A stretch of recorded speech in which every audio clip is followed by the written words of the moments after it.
Tips 565. ஒரு spoon புதினா சாறுடன் 2 spoon தேன் கலந்து காலை மாலை குடித்து வந்தால் உடலில் உள்ள கெட்ட கொழுப்புகள் கரையத் தொடங்கும். நார்ச்சத்து மிகுந்த பானம் என்பதால் உடல் இளைக்க உதவும். டிப்ஸ் 566. வயதான தோற்றம் ஏற்படுவதை தடுக்க தினமும் ஒரு கப் அன்னாசி பழம் வெறும் வயிற்றில் சாப்பிட்டு வருவதும், அக்பரிக் ரேடிக்கல்ஸ் சேதத்தை எதிர்த்து போராடவும், வயதானதை தடுக்கவும் மற்றும் முகத்திற்கு இயற்கையான பளபளப்பை கொடுக்கவும் அன்னாசி பழம் உதவுகிறது. டிப்ஸ் 567. வயிற்றுப்புண் குணமாக காலையில் வெறும் வயிற்றில் வெந்நீருடன் ஒரு தேக்கரண்டி தேனை சேர்த்து குடிப்பது நல்ல பலனை தரும். மற்றும் வாழைப்பழத்தை நாள்தோறும் காலையில் சாப்பிட்டு வர உடனடி பலன் கிடைக்கும். டிப்ஸ் 568. கண்ணாடியை பூஜை அறையில் கிழக்கு நோக்கி அல்லது வடக்கு நோக்கிய திசையில் வைக்க வேண்டும். புதிய கண்ணாடி மட்டுமே வைக்க வேண்டும்.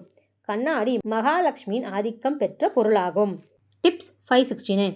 நம் உடலை ஆரோக்கியமாக வைத்துக்கொள்ள சிட்ரிக் அமிலம் நிறைந்த எலுமிச்சை பழத்தை உணவில் அடிக்கடி சேர்த்து கொள்ளலாம். டிப்ஸ் 570. பன்னீரை வெட்டும் முன்பு கத்தியை சிறிது நேரம் கொதிக்கும் நீரில் போட்டு வைத்திருந்து பின்னர் எடுத்து வெட்டினால் பன்னீர் உடையாமலும் உதிராமலும் தனி துண்டுகளாக வரும். டிப்ஸ் 571. ஒரு கரண்டி சோம்பு மென்று சாப்பிடவும் அல்லது சோம்பை தண்ணீரில் ஊற வைத்து குடிக்கவும். இதனால் ஜீரண சக்தி அதிகரிப்பதுடன் வயிறு குளிர்ச்சி அடையும். டிப்ஸ் 572.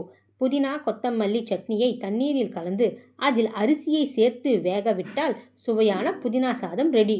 டிப்ஸ் 573. பிரெட்டை துண்டுகளாக்கி காய விட்டு அதை புலாவ், பிரியாணி ஆகியவற்றில் போட்டால் மிகவும் ருசியாக இருக்கும்.